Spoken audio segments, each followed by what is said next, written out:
안녕하세요. 반갑습니다. 다산이드 대표 전병칠입니다. 전기기능사 필기시험을 준비하는 마지막 단계, 바로 다산이드의 전매특허 초코파이 특강 강의를 지금부터 시작하겠습니다. 초코파이 특강은 여러분들 합격률이 아주 높아지는데 아주 공로가 높기로 유명하죠. 이 직전에 출제되었던 문제 중에서 중요한 문제들을 고르고 골라서 여기에 모두 다 수록을 했습니다. 그래서 여러분이 이 시험을 보러 가시기 전에 마지막으로 정리한다는 생각으로 초코파이 특강을 이제 한 문제 한 문제 정성스럽게 봐주시기를 바라겠습니다. 이 초코파이 특강은 원래 이 집체 현장, 그러니까 이 교실에서 다 같이 초코파이를 나눠 먹으면서 했던 이 특강이 유래가 된 건데, 안타깝게도 이 코로나 때문에 우리가 오프라인 교육장에서 만나기가 어렵기 때문에 이렇게 온라인으로 여러분과 인사를 계속 드리고 있습니다. 상황이 조금 더 나아지게 되면 여러분들 현장에서 꼭 만나기를 바라겠고요. 그러면 제가 준비한 문제는 총 163개의 문제입니다. 전기 이론 그리고 기기 설비에서 각각 중요한 문제들을 모아서 여러분께 한 문제 한 문제 알려드릴 테니까요. 여러분들 이거 한번 쭉 들으시고 나 그래도 내용이 이해되지 않는 것 몇 가지가 있다라고 생각이 들게 되면은 그 문제 잘 표시해 두셨다가 또 한 번, 또 두 번 반복하면서 제가 지금 오늘 설명드리는 이 163개의 문제는 반드시 알고 시험장에 가셔야 한다. 이렇게 딱 결심을 하시기 바라겠습니다. 그러면 저는 이론 54개의 문제부터 먼저 시작하겠습니다. 그럼 저와 함께 이제 시작하시죠. 1번입니다. 일반적으로 절연체를 서로 마찰시키면 이들 물체는 전기를 띠게 된다. 그렇죠. 우리가 어떤 물체를 마찰시키면 전기를 띠게 되는 경우도 있습니다. 빗으로 머리를 빗을 때도 이 전기를 띠게 되는 거죠. 자, 이런 현상을 무엇이라고 하는가 하면서 보기가 4개 주어지고 있습니다. 자, 이 중에서 우리가 가장 가깝게 대답할 수 있는 것은 맞아요. 2번 대전이죠. 2번 다음 보기에서 정전기가 발생하는 대전의 종류가 아닌 것은 무엇이냐? 원래 전기적인 현상을 띠고 있지 않다가 이 전기적인 현상을 띠게 되는 것을 우리가 대전이라고 부르게 됩니다. 이 움직이는 전기는 전류라고 하지만 가만히 멈춰 있다면은 이걸 우리가 정전기라고 부르게 되죠. 이 정전기를 만드는 방법에 해당되지 않는 것이 무엇이냐? 그것을 물어보고 있습니다. 1번의 분출, 2번의 박리, 그 다음에 4번의 마찰, 그 이외에도 우리가 파동이라든지 파괴라든지 유도, 동결 이런 것들 모두 다 대전의 종류에 해당됩니다. 그런데 이 3번의 이 반응대전은 해당되지가 않습니다. 답은 3번이에요. 3번 다음 그림과 같이 절여물 위로 플러스로 대전된 대전체를 놓았을 때 도체의 음전기와 양전기가 분리되는 것은 어떤 현상 때문인가 이렇게 물어보고 있습니다. 제가 그림을 조금 그려야 되는데, 자, 일단 이렇게 우리가 플러스와 마이너스가 이렇게 어울려서 있다고 해볼게요. 그런데 제가 여기다가 이렇게 플러스 양전기를 갖다 대게 되었을 때 플러스는 플러스끼리 서로 밀어내게 되니까 이렇게 바깥으로 가고, 그리고 플러스는 마이너스를 잡아당기기 때문에 이렇게 플러스 마이너스가 서로 이렇게 가까워지려고 하게 되는 바로 이런 현상, 이걸 우리가 무엇이라고 하게 될까요?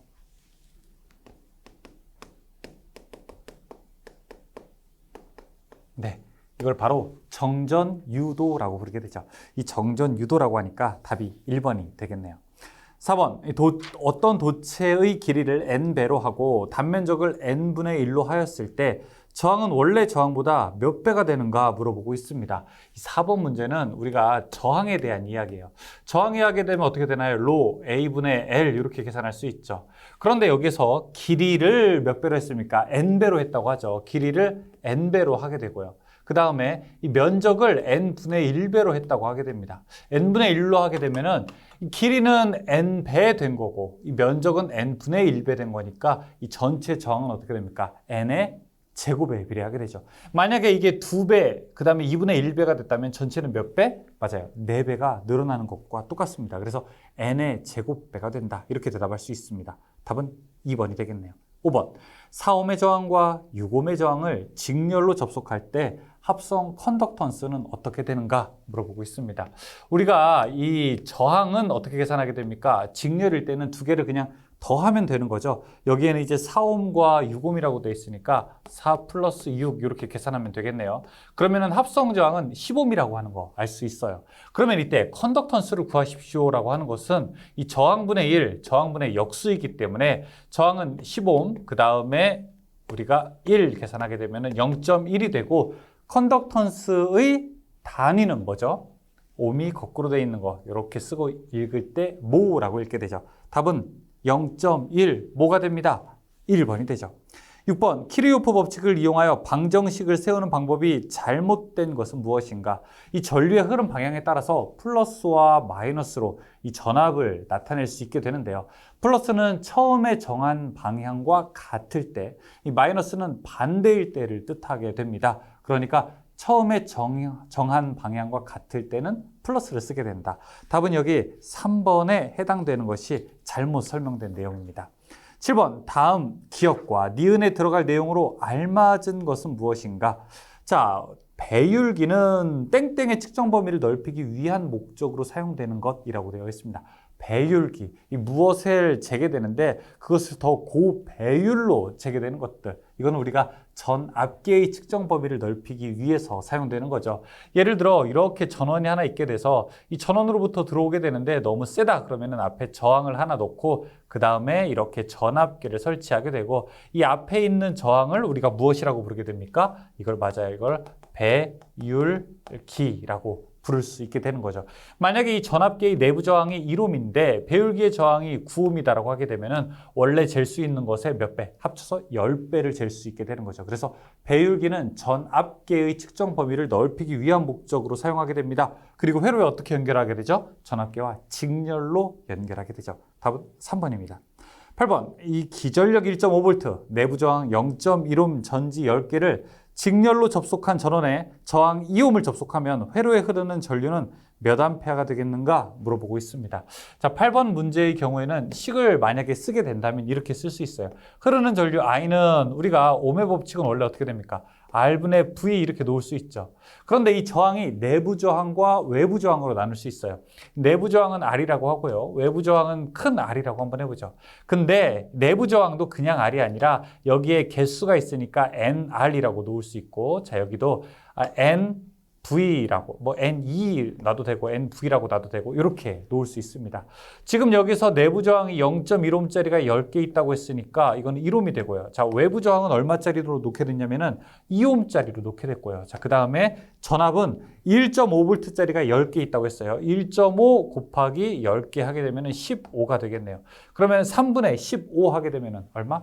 3분의 15 하게 되면은 맞아요. 이번에 5암페어가 되겠죠. 9번. 그림에서 A, B 간의 합성 저항은 몇 옴인가? 이렇게 물어보고 있습니다. 제가 이거 2022년도 3회 기출문제 풀이하게 될 때는 식을 썼는데 이제 식 안 쓰고 한번 해볼게요. 자, 이렇게 저항이 연결되어 있는데 문제에서 뭐라고 했냐면은 저항값이 몇 옴이라고 했냐면 바로 2옴이라고 나타내고 있습니다. 여기 있는 거 그러면은 그림으로 그리게 되면은 이렇게 그릴 수 있겠네요. 저항 하나, 두 개, 그리고 저항 하나, 그리고 저항 또 하나, 두 개가 자 이런 모양으로, 그러니까 저항 3개 덩어리가 병렬로 있는 것과 똑같겠죠. 2라고 했으니까 여기 4옴이 되고요. 2옴이 되고 2라고 했으니까 4옴이 될 수 있습니다. 그러면 합성 저항 이렇게 구할 수 있죠. 4분의 1 플러스 2분의 1 플러스 4분의 1 분의 1. 자, 이거 계산하면 얼마죠? 4분의 4가 되니까 1이어서 1분의 1이니까 1이 됩니다. 그러면은 어떻게 돼요? 원래 저항의 값과 똑같게 됩니다. 답은 1옴이 되죠. 10번.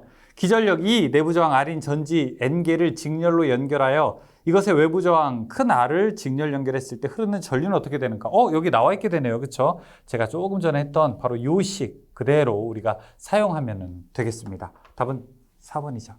11번. 전원 100V의 가전제품 100W짜리 5개, 100W짜리 5개 하면은 500W.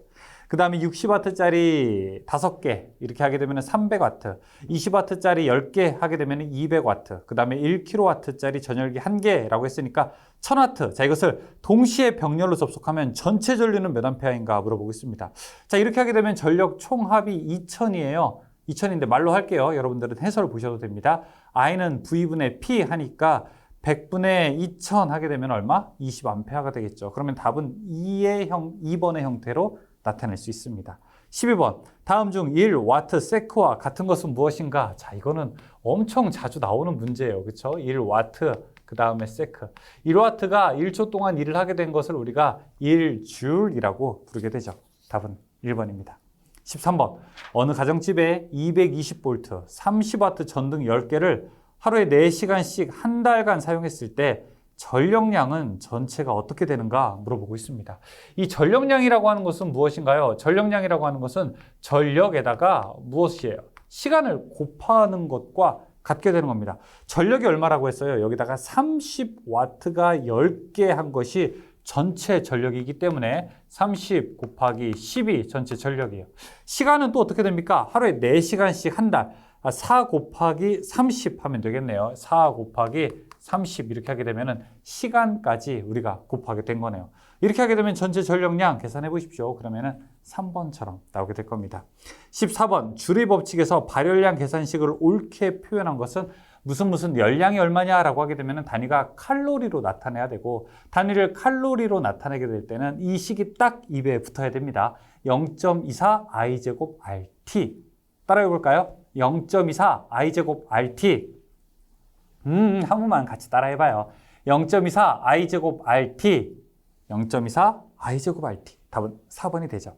15번, 다음 설명에서 기억 니은에 들어갈 내용으로 알맞은 것은 무엇인가? 2차 전지의 대표적인 납축전지가 있다, 이렇게 이야기를 하게 됩니다. 납축전지, 지금 15번 문제인데, 보통 납축전지는 이렇게 이제 전지 형태를 만들게 되죠. 보통 이런 네모난 박스에다가, 자, 여기에 플러스 극, 양극이 있고, 자, 이쪽은 마이너스 극이 있게 되는데, 이 플러스 극의 재료는 PbO2. 이걸 우리가 이산화납이라고 하죠. 그 다음에 이쪽에는 Pb는 뭐죠? 바로 납이죠. 그 다음에 자, 여기다가 전해액으로서 H2SO4, 그러니까 묽은 황산을 집어넣게 됩니다. 그러니까 전해액으로 비중이 약 얼마 정도 들어간, 보통 한 1.2 정도 들어가요. 1.2에서 1.23에서 1.26 정도 들어간 묽은 황산을 사용하게 됩니다. 지금 그러면은 제가 지금 설명한 게 답 몇 번과 똑같나요? 4번과 같을 수 있게 되는 겁니다.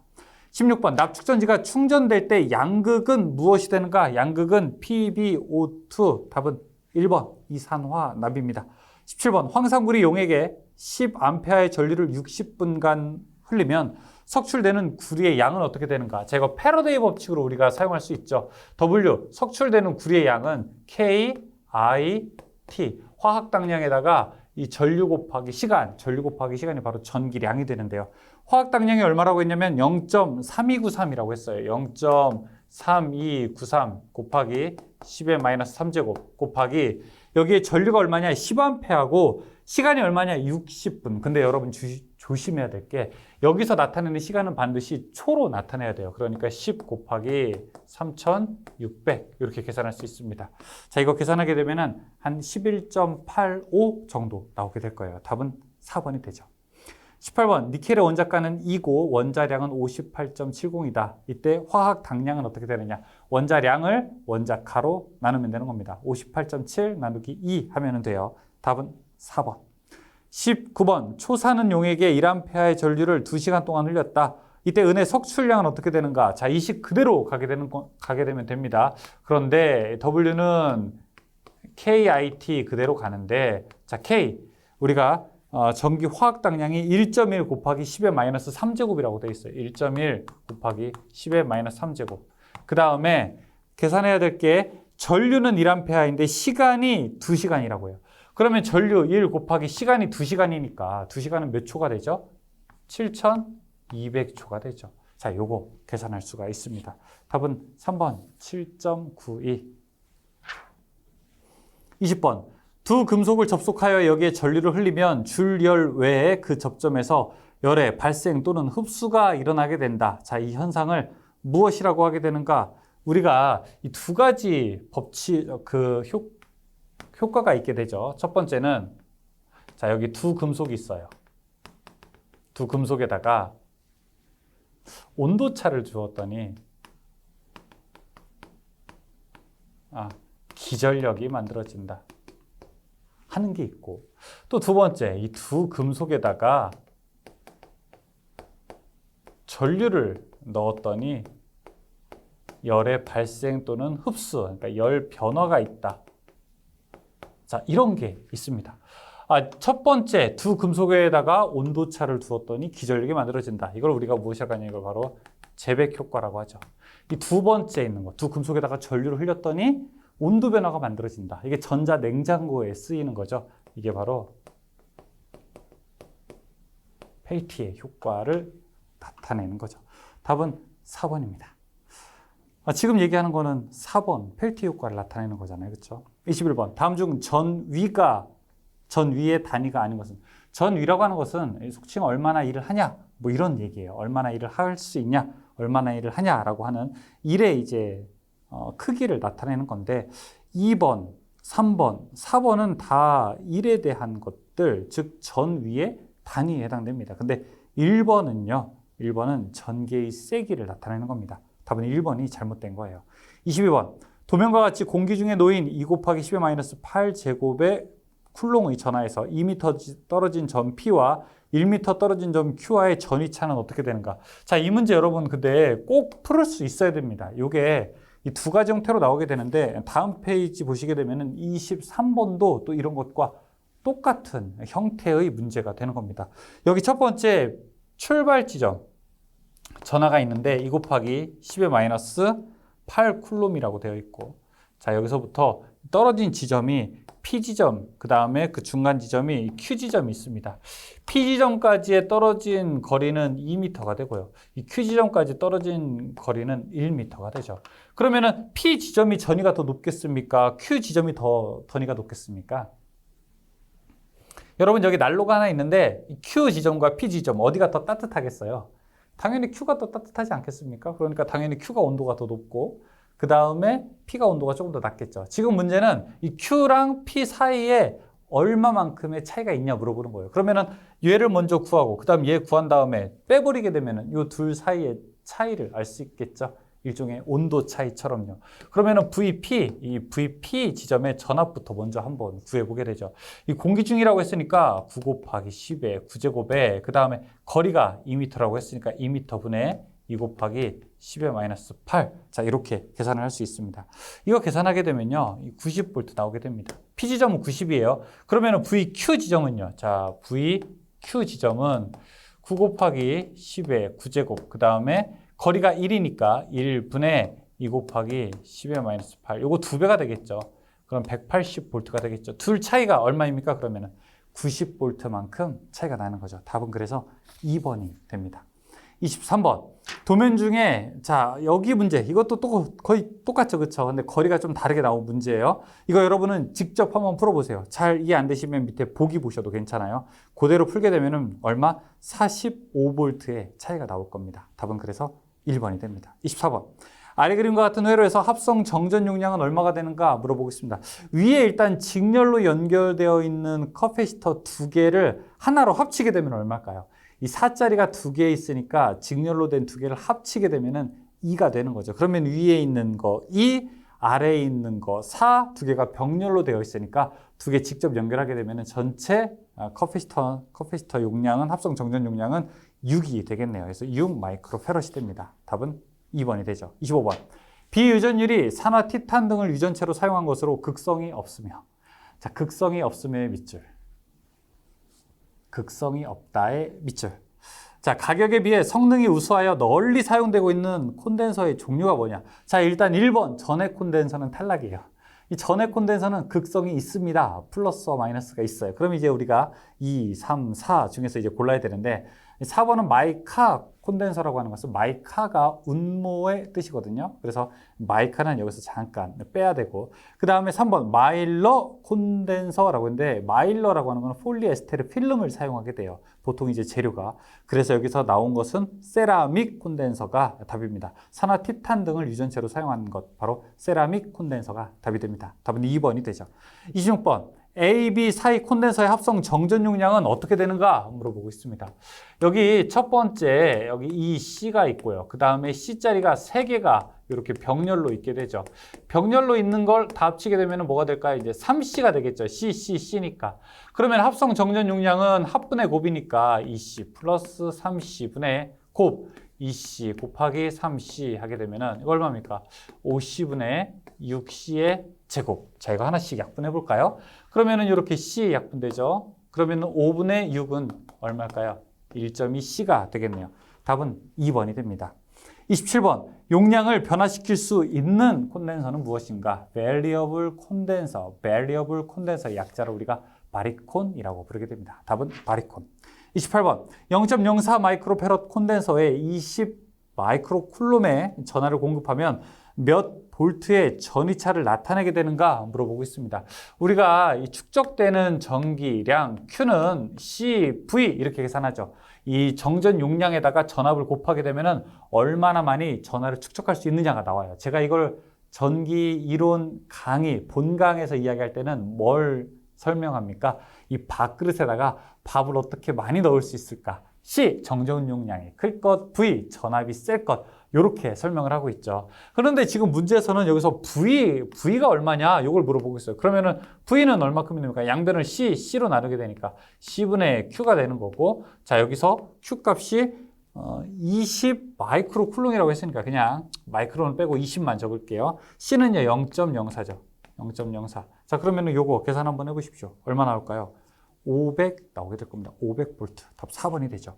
29번. C는 5마이크로페럿인 평행판 콘덴서에 5V인 전압을 걸어줄 때 콘덴서에 축적되는 에너지는 어떻게 되는가? 콘덴서에 축적되는 에너지는 W는 2분의 1에 CV 제곱 이렇게 나타내죠. 만약에 코일에 축적되는 에너지라고 하게 되면요. 그건 2분의 1 LI의 제곱 그렇게 설명을 할 수 있고요. 자, 2분의 1의 CV 제곱 이것만 계산하면 됩니다. 여기서 지금 C 값이 얼마라고 했냐면은 5 마이크로페럿이에요. 그러니까 5 곱하기 10의 마이너스 6제곱 되는 거고요. 그 다음에 전압이 얼마라고 했냐면은 5V라고 했어요. 그러니까 5가 되고 5의 제곱 이렇게 계산할 수 있죠. 합치게 되면은 6.25 곱하기 10 마이너스 5제곱 이렇게 될 거예요. 답은 1번이 될 겁니다. 30번. 자기력선의 설명 중에서 맞는 것은 무엇인가? 자기력선이 어디서 시작해서 어디서 끝나게 됩니까? 자기력선은 N에서 시작해서 S극에서 끝나게 되고, 자, 그 다음에 그러니까 1번도 잘못됐고 3번도 잘못됐네요. 그렇죠? 4번은 당연히 말도 안 되는 거고요. 2번. 상호간에 교차하지 않는다. 이게 맞는 말이죠. 자기력선은 서로 교차하지 않죠. 31번. 다음 중 자석의 일반적인 성질에 대한 설명으로 틀린 것은 무엇인가? 자, 1번 맞아요. 2번 맞고 3번 자석은 고온이 되면 자력이 증가하게 된다? 아니에요. 자석은 온도가 올라가게 되면요. 고온이 되게 되면 자력이 감소하게 됩니다. 3번이 잘못된 말입니다. 32번. 다음 중 투자율의 단위는 어떻게 되는가? 투자율의 단위는 무엇입니까? 우리가 누구에게 투자한다 이렇게 우리가 강의 때 배웠었죠. 투자율의 단위. 헨리 퍼 미터 이렇게 휴먼에 투자한다 이렇게 그렇게 우리가 쉽게 외우자고 했었죠. 여러분이 지금 공부하는 게 다 뭐예요? 우리가 뭐 주식에 투자하거나 부동산에 투자하는 것이 아니라 우리가 자신에게 그렇죠? 자신에게 휴먼 캐피탈이라고 부르게 되는데 인적 자본에 투자를 하게 되는 거죠. 자, 다른 단위 한번 볼까요? 유전율이라고 하는 거. 내 유전자가 FM이다라고 하면서 페러드 퍼 미터. 이런 것도 우리가 배운 적이 있죠. 다음에 자기저항의 단위가 무엇입니까? 자기저항. 암페아 턴 퍼 웨버. 자기는 우비를 입으면 아트야. 뭐 이런 걸로 암기하기도 했었습니다. 32번의 답은 4번입니다. 34번. 전기와 자기 요소를 서로 대칭되게 나타내지 않은 것은 무엇이냐? 이 전기가 흐를 수 있게 하는 힘이 기전력이라면 자기를 흐를 수 있게 하는 힘은 기자력이 되는 거고요. 이 전류의 밀도는 이 자속의 밀도와 같게 되고 전기의 저항은 이 자기의 저항과 같습니다. 근데 이제 자기에서는 자속이 흐르지만 이 전기에서는 전속이 아니라 전류가 흐르게 되는 거죠. 답은 1번이 됩니다. 34번. 반지름 R cm, 권수 20회인 원형 코일에 30A 전류가 흐르게 되면 코일 중심의 자기장의 세기는 어떻게 되는가 물어보겠습니다. 이 자기장의 세기 H는 세 가지 형태로 나타낼 수 있습니다. 하나는 우리가 직선, 무한장 직선 도체일 때, 두 번째는 원형일 때, 세 번째는 환상 솔레노이드일 때. 이 세 가지 경우가 우리가 자기장의 세기 H를 나타낼 수 있죠. 식이 다 조금씩 달라요. 환상 솔레노이드일 때는 E 파이 R 분의 NI가 되고요. 원형일 때는요. E R 분의 NI. 그 다음에 직선일 때는 E 파이 R 분의 I. 이렇게 놓을 수 있습니다. 지금 문제는요. 원형이라고 했으니까 이 두 번째 식을 써야 되는 거예요. E R 분의 NI. 근데 여기서 R 반지름이 다리가 미터라고 하는 걸 여러분이 생각해 주셔야 돼요. 그럼 반지름이 10cm가 아니라 0.1m 계산할 수 있겠죠. 2 곱하기 0.1분의 20 곱하기 30 하게 되면 3000 나오게 될 겁니다. 답은 3번이죠. 35번. 다음 그림과 같이 평행한 두 도체에 같은 방향의 전류가 흘렀을 때 두 도체 사이에 작용하는 힘은 어떻게 되는가 물어보고 있습니다. 두 도체 사이에 작용하는 힘, 이렇게 전류가 흘러가고, 자, 이렇게 전류가 흐르게 되면은 어떻게 주변에 자기장이 만들어지겠습니까? 이 전류의 방향이 앙페르의 오른손 법칙에 따라서 자, 이런 방향으로 만들어지게 될 거고, 자, 이 우측에 있는 것도 이런 방향으로 만들어지게 될 건데, 두 개의 방향이 어떻습니까? 같습니까? 다릅니까? 같죠? 이 같기 때문에 자, 이렇게 서로 합쳐지는 꼴이 되게 된다. 자, 이렇게 서로 합쳐지는 꼴이 되게 되니까 어떤 힘? 서로 당기려고 하는 흡인력이 작용하게 됩니다. 왼쪽에 있는 것도 가려고 하고 오른쪽에 있는 것도 가려고 하는 흡인력이 만들어지게 됩니다. 답은 3번. 36번. 무한히 긴 평행한 두 직선이 있다. 이들 도선에 같은 방향으로 전류가 흐를 때 이거 똑같은 문제죠. 그렇죠? 답은 1번이죠. 그 다음에 이 거리. 둘 사이의 거리 R인데 거리가 클수록 그 힘은 더 작아지게 되겠죠. 답은 1번입니다. 47번. 다음 중 전동기 원리에 적용되는 법칙은 무엇이 되겠는가 물어보고 있습니다. 이 전동기와 발전기가 조금 다르게 되죠. 우리가 발전기와 전동기의 원리를 한번 볼까요? 자, 여기 일단 전동기. 전동기는 어떻게 되어 있습니까? 이 자속에다가 그러니까 자기장에다가 무엇을 합치게 돼서 전류를 흘리게 되었을 때 어떤 도체 전류를 흘리게 되면 무엇이 발생하게 됩니까? 힘이 발생하게 되고요. 그 다음에 자 여기 발전기는 역시 자기장에다가 도체에 힘을 넣게 되면 이게 무엇이 됩니까? 바로 기전력이 만들어지게 되는 거죠. 이 전동기와 발전기는 각각 사용하는 법칙이 다르죠. 우, 발, 좌, 전 그렇게 써요. 우, 발 이게 플레밍의 오른손 법칙이고요. 다음에 좌, 전 플레밍의 왼손 법칙이 바로 전동기 법칙입니다. 그래서 전동기 법칙을 설명해라 라고 하게 되면은 전동기 법칙 우, 전 오른손이고요. 발전기를 설명해라 라고 하면은 우, 발, 좌, 전 전동기는 왼손이고요. 우, 발, 발전기는 오른손이 되는 겁니다. 자, 지금 문제에서는 이 전동기 원리에 적용되는 게 무엇이냐 물어보고 있어요. 전동기니까 무슨 법칙? 왼손 법칙이 되죠. 38번. 자, 자장 내에 있는 도체에 전류를 흘리면 힘이 작용한다. 전류를 흘렸더니 힘이 작용한다. 전동기에 대한 거죠. 그러면은 왼손 법칙이죠. 2번이죠. 39번. L 헨리의 코일에 Iam페어의 전류가 흐를 때 저축되는 에너지를 나타낸 거. 아까 커패시터에 저축되는 에너지는 2분의 1 CV 제곱이라고 했어요. 이제 코일에 저축되는 에너지는 2분의 1의 뭐예요? Li의 제곱. 답은 4번이 됩니다. 40번. 환상 솔레노이드 외부 자기장의 세기는 얼마인가? 자, 여기는요. 이건 다 내부 자기장의 세기고요. 외부 자기장의 세기는 0이 됩니다. 답은 4번이 됩니다.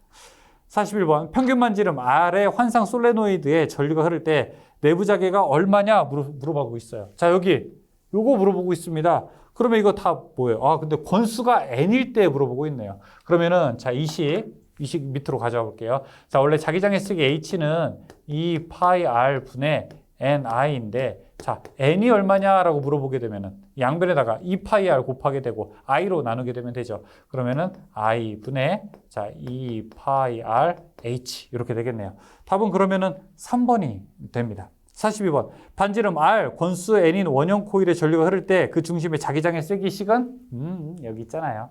그대로 맞출 수 있죠. 답은 1번. 그러니까 여러분이 자, 이런 것들, 이 식 3개 정도는 쓸 수 있어야 되겠습니다. 외워야 돼요. 외워야 돼요. 외우기 싫으시다고요? 공부하기 싫으시다고요? 네. 그래도 해야 합니다. 해야 합니다. 그래야지 여러분이 좋은 전기 기술자가 될 수 있습니다. 그것만큼은 제가 여러분께 확실하게 말씀드릴 수 있습니다. 여러분이 어떤 과정을 거쳐서 정말 식은 죽 먹기로 혹은 우연한 기회에 전기기능사 필기를 합격했다고도 한번 해보죠. 뭐 그냥 운이 좋게 공부를 한 것에 비해서 어떻게 우연스럽게 합격했다고 해보죠. 그러면은 전기기능사 필기 자격증 취득할 때까지는 행복할 수 있지만 그 뒤에 기사를 공부하고 더 어려운 공부를 하는데 과연 도움이 될까? 저는 잘 모르겠어요. 초등학교 때 공부한 것이 결국 중학교 공부를 지지하고 있지 않을까요? 제가 강의에서도 설명드리죠. 저는 사실 어떤 거 배울 때 기초를 굉장히 중요시합니다. 저는 수영도 배웠고 예전에 킥복싱도 배웠고 권투도 배우고 운동도 여러 가지 종목도 배웠지만 저는 기초 과정만큼은 확실하게 하려고 합니다. 빨리 저도 많이 하고 싶죠. 여러분 생각해 보세요. 수영할 때 정말 막 헤엄치고 싶지 않아요? 자유형? 그런데 처음에 가면은 뭐 가르치는지 아세요? 파, 요거부터 배우고 발차기부터 합니다. 팔 휘두르는 것. 그게 이제 한 2주 넘게 하죠. 처음에는 엄청 싫죠. 나도 빨리 하고 싶은데. 근데 그 과정을 여러분께서 천천히 하지 않으시면은 그 뒤에 정말 아주 멋있는 헤엄이라든지 아니면 멋있는 영법을 쓸 수 없게 되는 거죠. 기초 체력이 부족한 것은 두말할 나위가 없고요. 이 전기 공부할 때 어떤 분들은 이 과정들이 뭘 그냥 그렇게 열심히 공부하느냐, 그냥 대략 보면 되는 거 아니냐 이렇게 생각을 하십니다만 그렇지 않죠. 왜냐하면 인생은 단기전이 아니잖아요. 장기전이잖아요. 적어도 전기를 공부해서 이걸로 내가 2년, 3년, 5년, 10년 혹은 20년, 30년을 조금 더 바라보게 되면서 이것이 혹시 내 생업이 된다면은 당연히 더 체계적으로 공부를 해야 되지 않겠습니까? 저는 사실은 자동차 정비를 할 줄 모릅니다. 예를 들어. 저는 헤어 커트, 미용에 대해서 아는 바가 쥐뿔도 없어요. 그런데 만약에 저에게 헤어 미용을 배워라 라고 하게 된다면 저는 벌써 가위부터 잡지 않을 것 같아요. 아주 천천히 기초부터 시작하겠죠. 용어부터 알고 이것의 목적이 무엇이고 왜 이런 것들이 있고 하는 것부터 배우겠죠. 자동차 배울 때도 마찬가지 아니겠습니까? 기본적으로 자동차 정비 기능사 자격증을 준다고 해서 받는 것이 아니라 어떻게 해서 자동차가 움직이게 되는 거고 각각 용어는 뭐고 그 다음에 어떤 메커니즘이 있는지 그런 것들을 하나씩 파악하는 것이 저 스스로에게 더 좋은 공부를 하게 하는 거죠. 이런 이제 외워야 되는 것들이 전기에선 좀 있어요. 외워야 되는 것들. 뒤에 이제 기기라든지 설비에 가도 또 있습니다.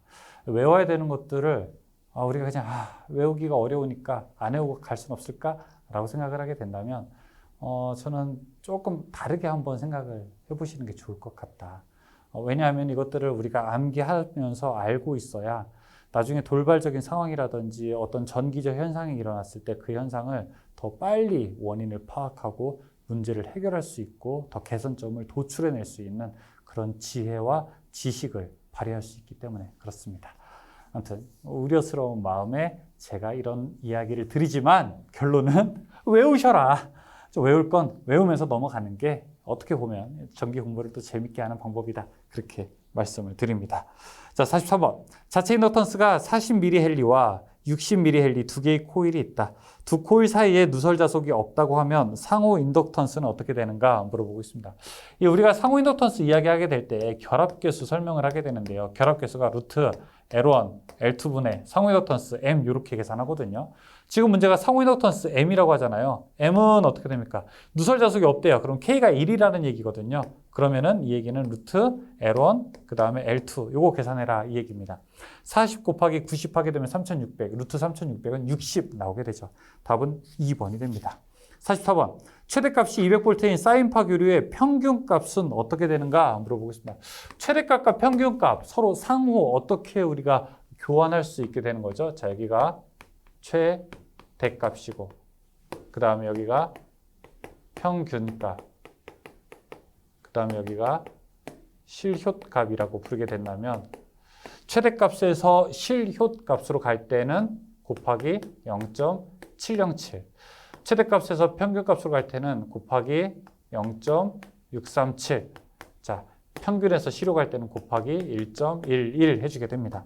지금 최대값이 200이라고 했으니까 평균값은 얼마냐? 200에다가 0.637 곱하면 되겠죠. 한 120 얼마 나오겠네요. 그렇죠? 답은 3번이 되죠. 45번. 저항 3옴 유도리액턴스 4옴의 직렬 회로에 교류 100V를 가할 때 흐르는 전류와 위상각은 어떻게 되는가 물어보고 있습니다. 자, 일단 여기서 흐르는 전류 한번 보죠. 전류 I는 교류니까 임피던스분의 V죠. 임피던스가 얼마라고 했냐면은 3 플러스 J4 그러니까 5예요. 5분의 자, 여기 전압이 100이라고 했으니까 자, 일단 전류는 20A로 우리가 딱 정할 수 있습니다. 자, 그럼 이때 위상각이 얼마냐 물어봤는데 위상각이라고 하는 건 요거죠. 요 세타가 얼마냐입니다. 이 저항이 얼마라고 했냐면 3이고요. 리액턴스가 얼마라고 했냐면 4라고 했어요.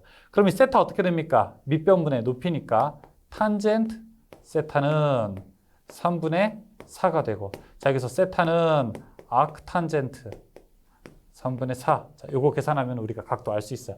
이거 근데 자 여러분 제가 생각을 해보죠. 이거 나 모른다. 몰라도 맞출 수 있어요. 몰라도 맞출 수 있어요. 잘 보세요. 만약에 이게 높이가 3이라고 하면은 이 각도가 얼마일까요? 3이라고 하면 얼마일까요? 45도겠죠. 45도, 그렇죠? 그럼 45도보다 지금 이것도 클까요? 작을까요? 45도보다 더 크지 않을까요? 그럼 이 보기에 45도보다 큰 거 하나밖에 없어요. 53도. 그럼 이게 답이죠.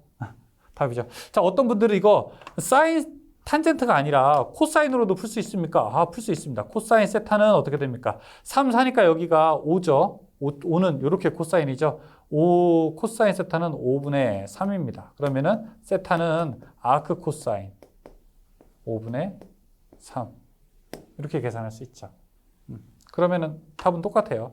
공학용 계산기로 해보시게 되면은 똑같이 약 53도 정도 나오게 될 겁니다. 그럼 20A의 53도 답은 4번이 되겠네요. 46번. 자, V는 어쩌고 저쩌고, I는 어쩌고 저쩌고일 때 전류는 전압보다 위상이 어떻게 되는가 물어보겠습니다. 지금 위상 물어보게 되는데 46번. 여기서 V, 전압은 어쩌고 저쩌고 하면서 6분의 파이라고 했고 그 다음에 I, 전류는 어쩌고 저쩌고 하면서 3분의 파이라고 이야기하게 됩니다. 6분의 파이라고 하는 건 파이가 180도니까 6분의 파이라고 하는 것은 얼마냐면은 결국에는 6분의 180 하면은 30도가 되겠고요. 자, 여기는 3분의 파이 하게 되면 이거 60도가 되겠네요. 그러면 어떤 기준보다 이 전류는 60도 앞서고 이 V는 30도 앞서는 거예요. 그러면 이 둘 차이는 어떻게 될까요? 전류는 전압보다 위상이 어떻게 될까요? 전류는 전압보다 30도만큼 더 앞서게 되죠. 답은 1번이 되죠. 47번. 1Wh는 몇 줄인가 물어보겠습니다. 1kWh요. 1kWh라고 하는 것은 그러면 1kW는 1000W니까 1000W 곱하기 1시간이 되겠네요. 자, 이거는 1000W 곱하기 3600초가 되겠네요. 계산하게 되면 3.6 곱하기 10의 6제곱 이렇게 볼 수 있겠네요. 답은 1번이 되겠죠. 48번. 유효전력의 식으로 오른 것은 자, 유효전력은 VI 코사인 세타, 무효전력은 사인 세타, 비상전력은 그냥 VI죠. 답은 1번이 됩니다. 49번.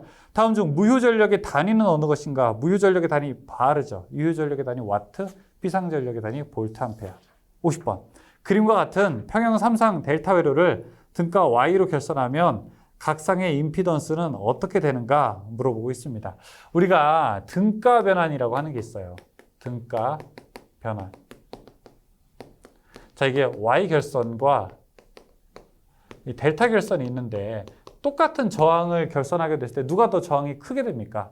Y가 당연히 크게 되죠. 그러니까 전류가 델타보다 3분의 1배 줄어서 우리가 보통 유도전동기를 Y결선 왜 하냐라고 하게 되면은 기동전류를 3분의 1로 줄이기 위해서 사용하게 되는 거죠.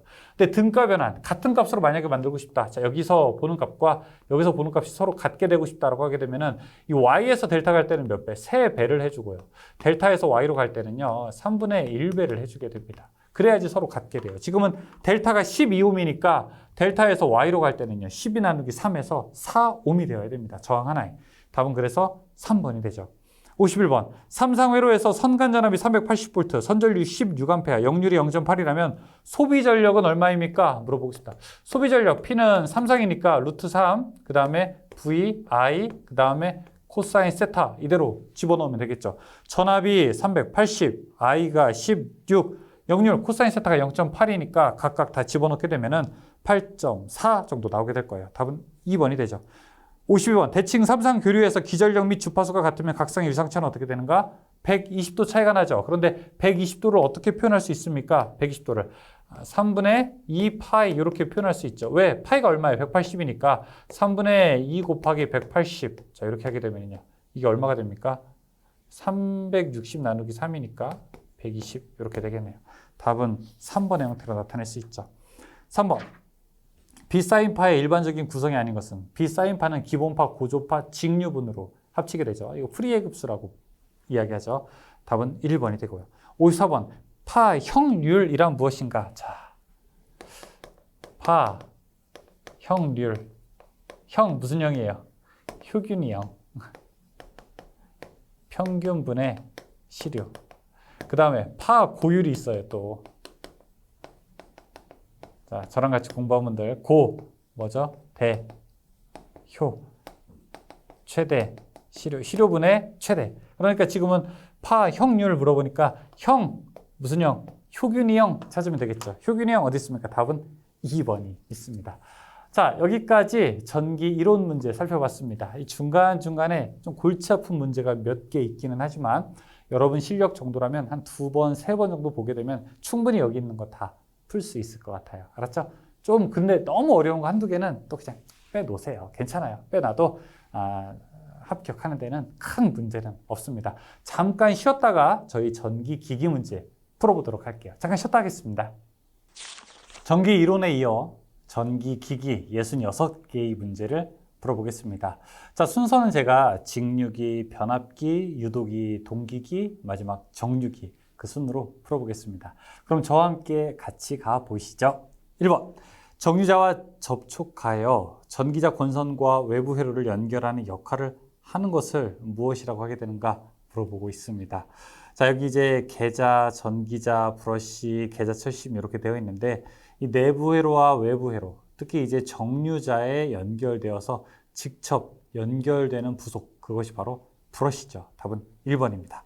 2번, 다음 중 직류기의 브러쉬 종류가 아닌 것은 무엇인가? 이 브러쉬는 우리가 이 마찰이 커야 됩니다. 그리고 마모가 덜 되어야 되는 특징을 가지고 있는데요. 그렇기 때문에 우리가 탄소, 흑연, 금속 흑연 뭐 이런 것들을 사용합니다. 그런데 이제 3번에 이제 실리콘 브러쉬, 이거는 이제 해당되지 않아요. 답은 3번입니다. 3번, 6극 직렬권 발전기의 전기자 도체수 400, 매극 자속수 0.01웨버, 회전수 900rpm일 때 유도기 전력이 얼마냐 물어보겠습니다. 여러분 요거 별표 하나 쳐주시겠어요?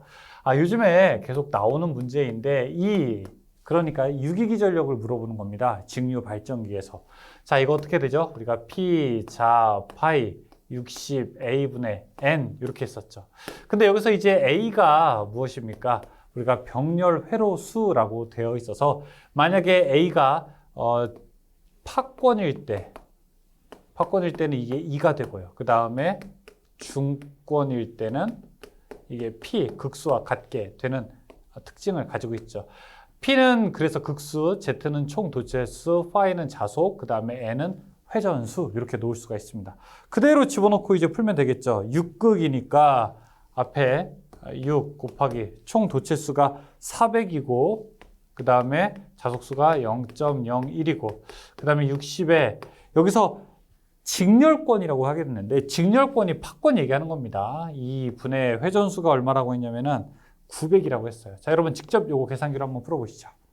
직접 계산기로 풀어서 보기 2번과 맞게 나오는지 꼭 확인하시기 바라겠습니다. 4번. 직류 분권 발전기 극수가 4, 전기자 총 도체수가 600, 매분 회전수 600rpm으로 회전할 때 유기기 전력이 220V이다. 전기자 권선이 파권일 때 매극당 자속수는 얼만큼이 되는가 물어보고 있습니다. 자, 이거는 이 자속수가 얼마냐라고 물어보고 있어요. 여기 파이, 자속수는 어떻게 계산하게 됩니까? 파이를 물어보게 되니까 PZN으로 어떻게 2하고 60A. 요걸 이제 계산하면 되겠죠. 이렇게 계산해도 되고, 여기다가 그냥 숫자 다 넣은 다음에 여기 파이에다가 보기 1, 2, 3, 4 하나씩 넣어도 뭐 큰 문제는 없습니다. 그대로 풀어보게 되면 밑에 해설 보십시오. 답은 2번 나오게 됩니다. 5번, 다음 중 직류 발전기의 무브와 특성 곡선의 설명으로 옳은 것은 무엇인가 물어보겠습니다. 무브와 특성 곡선이라고 하는 것은 이렇게 계좌 전류와 단자 전압과의 관계입니다. 계좌 전류를 증가시켰을 때 단자 전압이 어떻게 형태가 바뀌는지를 알게 되는 거고, 나중에는 이제 자기 포화 때문에 어느 정도 올라가다가 한계에 다다르게 되는 것이죠. 자, 이런 것을 우리가 무브와 특성 곡선 혹은 무브와 포화 곡선이다라고 부르게 되고, 이것이 계좌 전류와 단자 전압과의 관계를 설명합니다. 답은 3번이 됩니다. 6번, 직류 발전기의 전격 전압이 100V, 무브화 전압이 109V이다. 이 발전기의 전압 변동률은 어떻게 되는가 물어보고 있죠. 전압 변동률은 어떻게 될까요? 이 전격 전압분의 무브화 전압 빼기 전격 전압이 전압 변동률이 됩니다. 이거는 우리가 전동기의 속도 변동률에도 쓸 수 있어요. 전격 속도분의 무브화 속도 빼기 전격 속도 넣을 수 있게 되고, 전격이 100이라고 했고 그 다음에 무브화가 109, 그 다음에 전격이 100이 되니까 100분의 9 하니까 9% 정도 되겠네요. 답은 4번입니다. 7번, 부하의 저항을 어느 정도 감소시켜도 전류는 일정하게 되는 수하 특성을 이용하여 정전류를 만드는 곳이나 아크 용접 등에 사용하는 직류 발전기는 무엇인가? 여기 수하 특성에다가 밑줄 쳐주세요. 밑줄.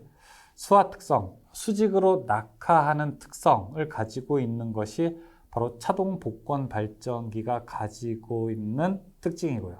이래서 우리가 용접용 발전기로 사용을 하게 되죠. 전류가 일정하게 만드는 정전류 특성 때문에 그렇습니다. 답은 4번입니다. 8번, 전기기계의 효율 중에서 발전기의 규약 효율은 어떻게 되는가? 자, 우리 효율 한번 이야기해 볼까요? 효율이라고 하게 되면은 보통 입력분의 출력을 이야기하게 되는데요. 자, 여기에서 발전기와 변압기가 조금 이제 다르게 사용되죠. 먼저 발전기는 전기를 집어 넣는 겁니까? 빼는 겁니까? 발전기 전기를 빼는 거죠. 출력이 2번 나오게 되면 돼요. 입력 대신에 출력 플러스 손실 분의 출력 이렇게 넣을 수 있고요. 다음에 전동기는 전기를 집어 넣는 겁니까? 빼는 겁니까? 전기를 집어 넣는 거죠. 입력이 2번 나오면 돼요. 입력 분의 출력 대신에 입력 마이너스 손실 이렇게 넣을 수 있습니다. 그리고 자, 이제 변압기는 발전기와 함께 씁니다. 지금 문제에서는 발전기 물어봤으니까 출 플러스 손실분의 출력이 2번 나오는 거. 답은 4번이죠. 9번 34극 60MVA, 역률이 0.8, 60Hz, 22.9kV 수차 발전기의 전부하 손실이 1600이면 전부하 효율은 어떻게 되느냐? 이게 지금 발전기 얘기하는 거란 말이에요. 그러면은 효율 물어봤으니까 이거 써야 되겠죠. 출력 플러스 손실분의 출력. 자, 단위를 근데 메가로 바꾸게 되면은 이제 출력이 60MVA, 그러니까 킬로로 바꾸게 되면은 60 곱하기 10의 3제곱이죠. 근데 여기다가 출력을 알게 되려면은 우리가 역류를 곱해야 되겠죠. 곱하기 0.8 플러스 손실이 얼마라고 했냐면은 1600이에요. 분의 출력 60 곱하기 10의 3제곱 곱하기 0.8. 이거 계산해 보면 되겠네요. 계산해 보게 되면은 얼마 나올까요? 3번 97 나올 겁니다. 10번.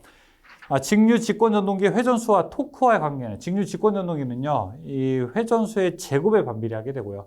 분권은 그냥 회전수에 반비례하게 됩니다. 답은 2번이 됩니다. 11번. 직류 직권 전동기에서 벨트를 걸고 운전하면 안 되는 이유. 직류 직권 전동기가 벨트 걸고 운전하지 말고 그 다음에 기어나 체인 같은 걸 사용하게 되는 거죠. 왜냐하면 걸고 운전했다가 혹시 벨트가 벗겨지게 되면은 무브화 속도로 무브화가 아니라 무구속 속도, 그러니까 엄청나게 빠른 속도로 올라가기 때문에 그거를 방지해야 됩니다. 답은 1번, 벨트가 벗겨지면 위험 속도에 도달하기 때문에. 12번, 9.8kW, 1200rpm인 전동기의 토크는 얼마가 되는가 물어보고 있습니다. 토크는요,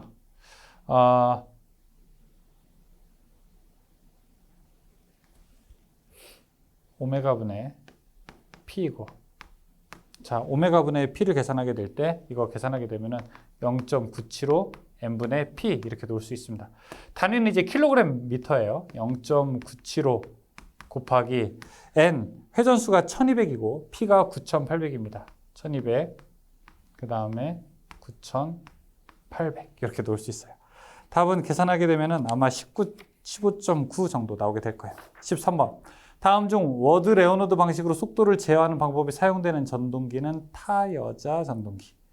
14번. 다음 직류 전동기 중에서 속도 변동률이 가장 작은 것은 가장 큰 것부터 직, 가, 분, 차 이렇게 얘기합니다. 직권, 가동복권, 분권, 그 다음에 차동복권. 차동복권이 가장 작아요. 답은 4번이죠. 15번. 다음 중 직류 전동기의 속도 제어 방법으로만 구성된 것은 무엇인가? 직류 전동기를 속도 제어하는 방법은 크게 세 가지가 있습니다. 첫 번째, 전압을 제어한다. 두 번째, 자속을 제어한다. 이게 이제 계자 제어죠. 그 다음에 전기자 저항을 제어한다. 저항 제어. 이렇게 세 개가 있습니다. 그래서 전압 제어, 계자 제어, 저항 제어. 이렇게 놓을 수 있어요. 답은 그러면 1번이 되겠네요. 16번. 직류 전동기에 있어 무부하일 때 회전수 1200, 전격 부하일 때가 1150이다. 이때 속도 변동률은 어떻게 되는가? 아, 저기 있네요. 그렇죠? 속도 변동률 다 똑같이 되죠. 전격분의 무부하 빼기 전격. 전격이 얼마라고 했어요, 지금?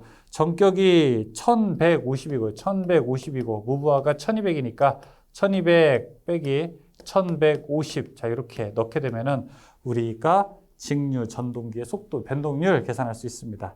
답은 3번. 17번. 다음 그림에서 직권 전동기의 속도 특성, 직권 가장 크게 변화하는 거예요. 그러니까 부하 전류가 커지면은 토크가 커지면은 속도가 급격하게 떨어지게 되는 거. 몇 번으로 놓을 수 있습니까? D 그래프가 그렇게 되어 있죠. D. 18번. 1차 권수가 6000, 2차 권수가 200인 변압기에서 이 변압기의 전압비는 얼마큼이 되는가 물어보겠습니다. 이 변압기에서의 권수비 혹은 전압비라고 하는 것은 2차 권수분의 1차 권수, 그 다음에 2차 전압분의 1차 전압 이렇게 이야기하고 있어요. 지금은 1차가 6000이라고 했고 2차가 200이라고 했어요. 6000 나누기 200 하게 되면 권수비 30이 되겠네요. 답은 2번이죠. 19번. 1차 전압이 6300, 2차 전압이 210이라고 해요. 그럼 권수비 6300 나누기 210 하게 되면 30 되겠죠. 답은 1번. 20번. 6600, 220V인 변압기에 1차에 2850을 가하면 2차 전압이 어떻게 되겠는가 물어보고 있어요. 6600 넣는데 220이 됐대요. 30분의 1로 줄었죠? 그러면 2950 넣게 되면은 2950 넣게 되면은 이거 30분의 1로 하게 되면 얼마인가요? 95V 나오나요? 95V? 9, 3, 27, 5, 35. 95? 답 95V. 답 2번 나오게 되네요. 21번. 변압기의 1차권 횟수 80회, 2차권 횟수가 320회일 때 80회에서 320으로 넘어가게 되면 몇 배가 더 커졌다는 얘기예요? 4배가 더 커졌다는 얘기죠. 그렇죠?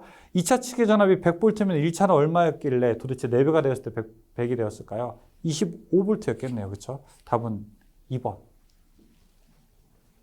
21번. 자, 이거죠. 80회 감고 1차에 80회 감고 그 다음에 2차에 320회 감았대요. 몇 배가 늘어난 거예요? 8, 4, 30이니까 4배가 늘어났겠죠. 근데 2차 전압이 100V였대요. 그러면 여기가 얼마냐? 요거 물어보는 거예요. 똑같이 4배가 되었을 때 100V니까 여기가 25V였겠죠. 그쵸? 답은 요거. 2번. 22번. 다음 중 변압기의 무부하손에서 대부분을 차지하는 것은 무엇인가? 무부하일 때는 철손, 부하일 때는 동손, 대부분 차지하죠. 23번. 히스테리시스 곡선의 가로축과 세로축은 무엇을 나타내게 되는가 물어보고 있습니다. 자, 오랜만에 히스테리시스 곡선 한번 이렇게 그려보고 싶네요.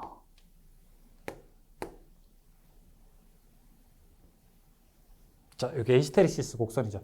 이걸 BH 커브라고도 부르게 되는데 세로축이 B, 가로축이 H. 이게 자속 밀도, 그 다음에 H가 자기장의 세기. 그래서 횡보종잔 그런 말도 썼죠. 우리가 횡보종잔, 횡보 가로축과 횡축과 만나는 지점 바로 여기가 뭐냐? 이게 우리가 보자력이죠. 종잔, 종축과 만나는 지점, 세로축과 만나는 지점. 자, 여기가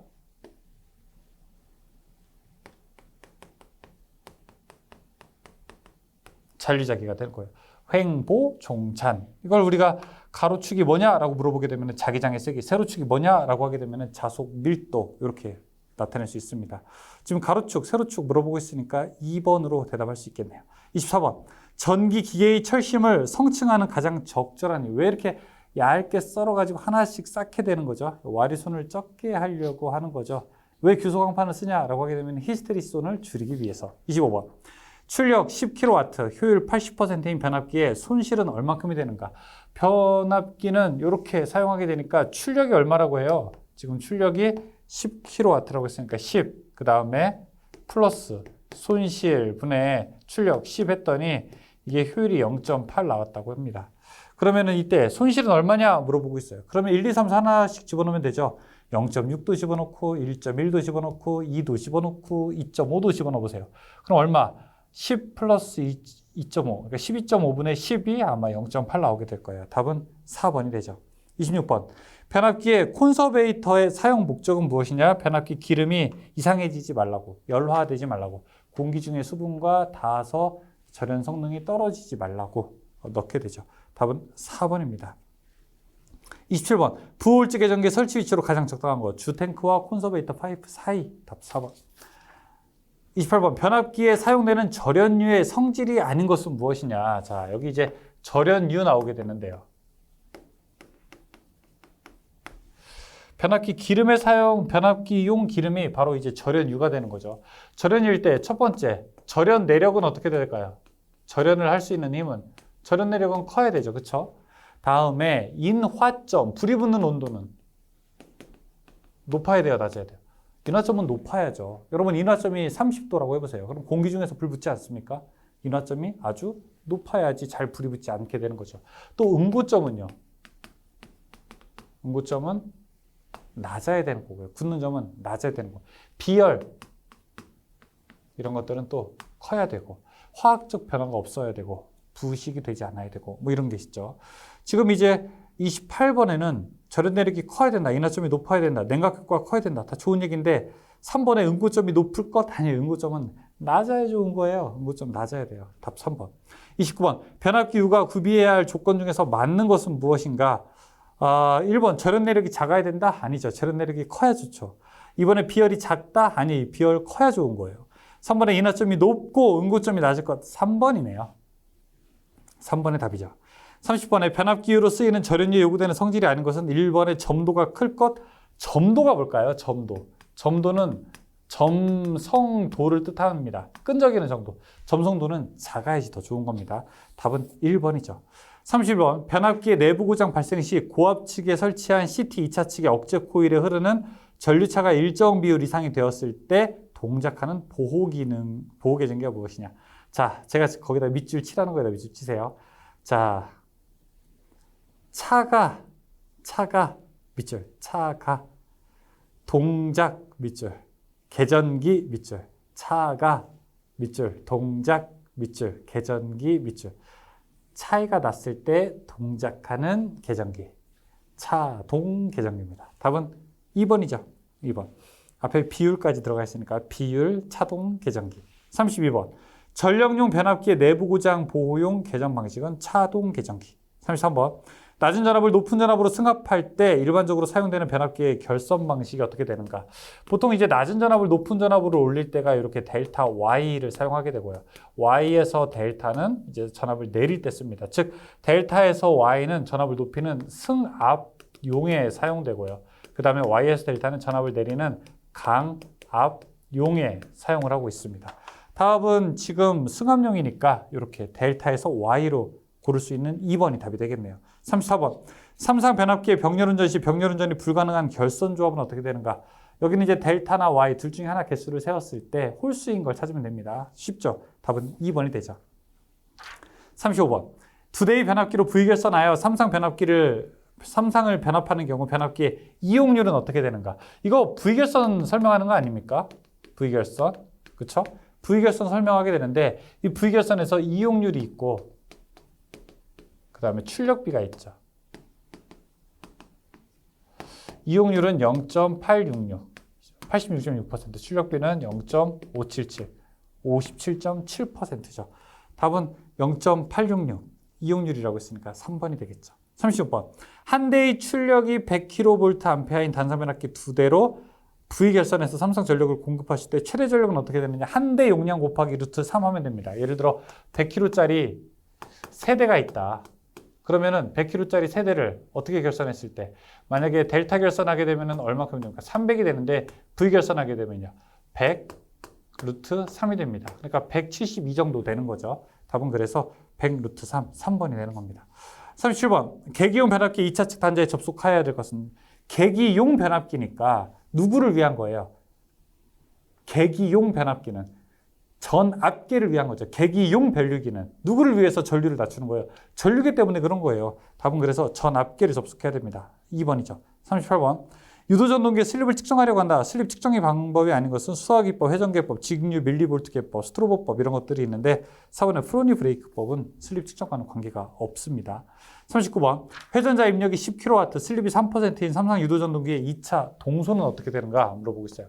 2차 동선이라고 하는 거 그래프로 이렇게 그려보게 되면은 이런 그림으로 그릴 수 있죠. 여기가 P2 입력이 되면은 PC2 2차 동선이라고 하는 것은 P2에다가 슬립 곱하게 되는 거예요.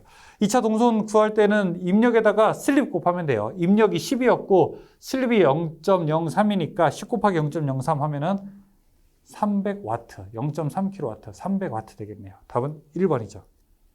40번.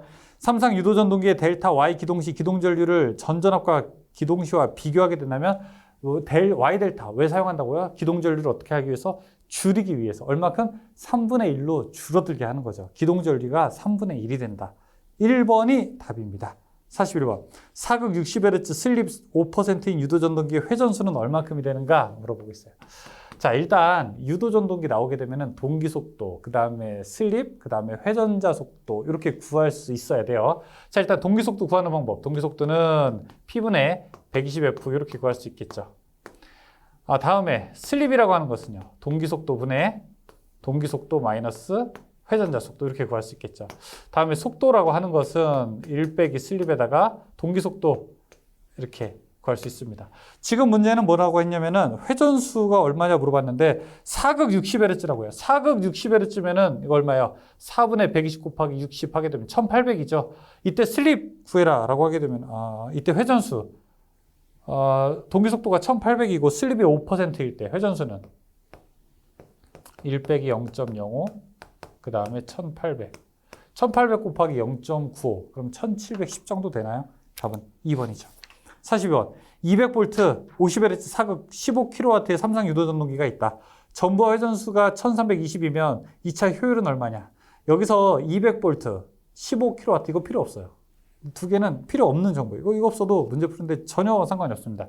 2차 효율 물어봤잖아요. 2차 효율은 어떻게 계산하냐? 2차 효율은요. 1 빼기 슬립이 2차 효율입니다. 그러니까 이게 2차 효율이에요. 1 빼기 슬립. 그럼 뭐 알아야 돼요? 슬립 알아야 되죠. 슬립 알려면요. 동기속도 알아야 되죠. 그러니까 이거는 하나, 둘, 세 개를 다 계산할 수 있어야지 풀 수 있는 문제입니다. 일단 동기속도 한번 계산해 보죠. 사극 50Hz라고 했으니까 이 동기속도 계산하게 되면 1500rpm 나올 겁니다. 다음에 슬립 계산해 보죠.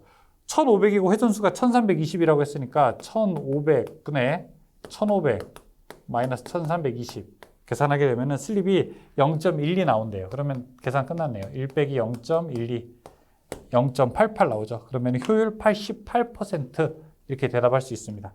답은 그래서 2번이에요. 43번. 다음 단상 유도전동기에서 역률이 가장 좋은 것은 무엇이냐? 역률이 가장 좋다 혹은 가정에서 많이 쓰인다 뭐 세탁기, 선풍기 이런 얘기 나오게 되면은 콘덴서 기동형이라고 대답을 해주시죠. 답은 1번입니다. 44번. 역류가 효율이 좋아서 선풍기, 냉장고, 세탁기 다 나왔네요. 그렇죠? 답 몇 번? 2번이라고요. 45번. 단상 유도전동기의 기동 토크가 큰 순서로 되어 있는 것은 무엇이냐? 기동 토크, 유도전동기는 기동 토크가 큰 거 이렇게 외우세요. 반, 콘, 분, 쉐. 자, 따라해 볼까요? 반, 콘, 분, 쉐.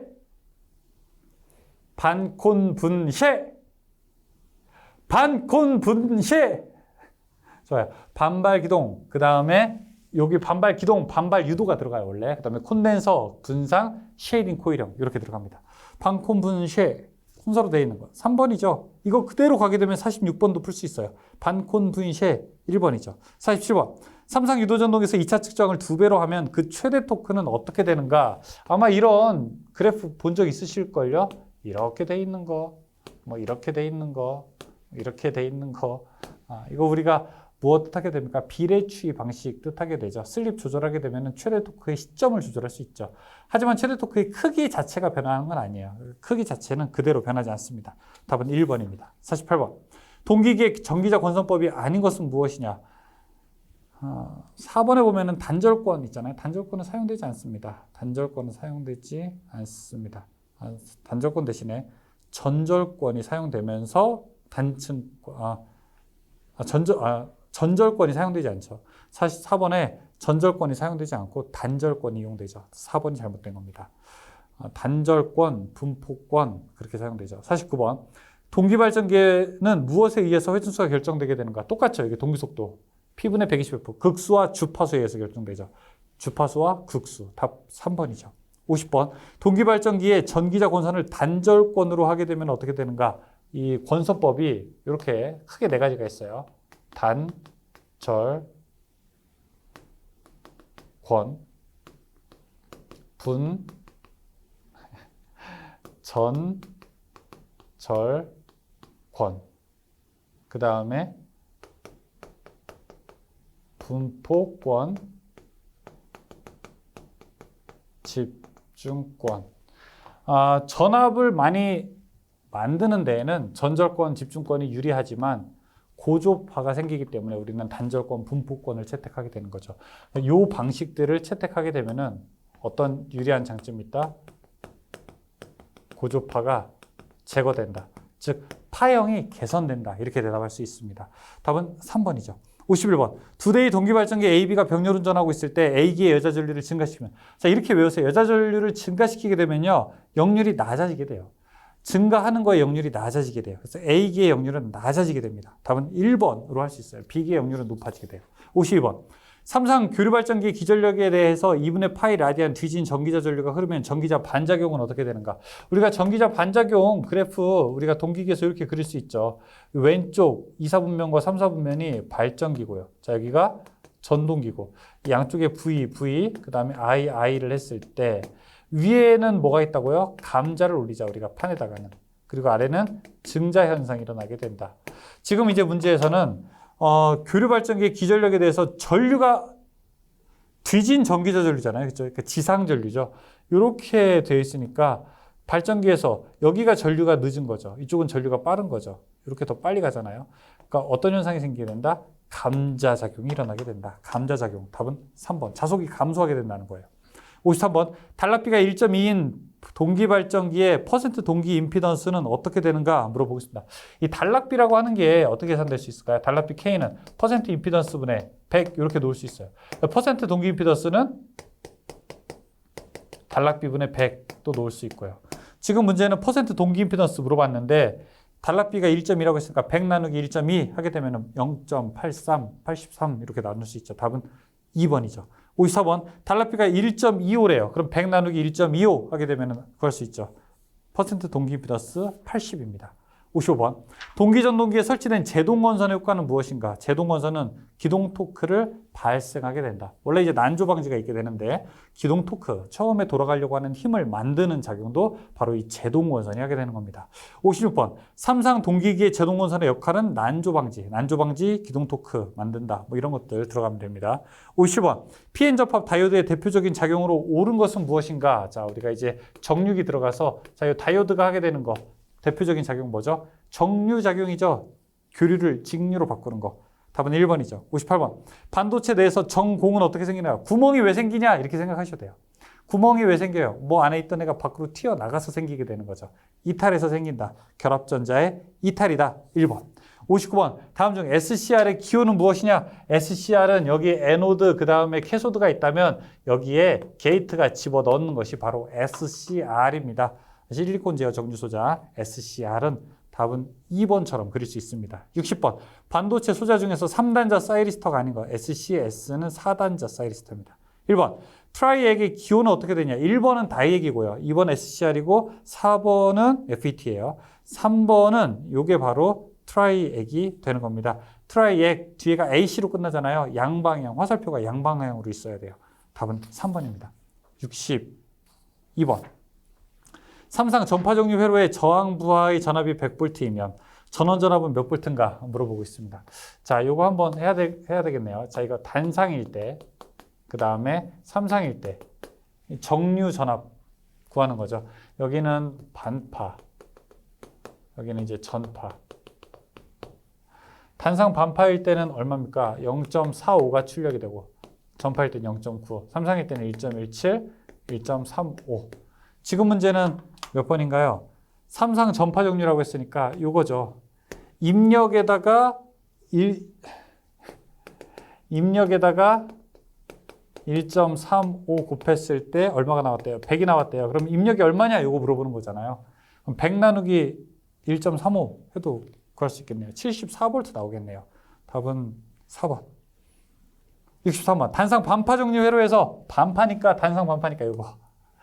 입력에다가 0.45 곱하게 되면은 출력이 나오게 되는데 입력이 얼마라고 했냐면 여기서 100이라고 하는 건가요? 단상 반파가 아니라 단상 전파죠.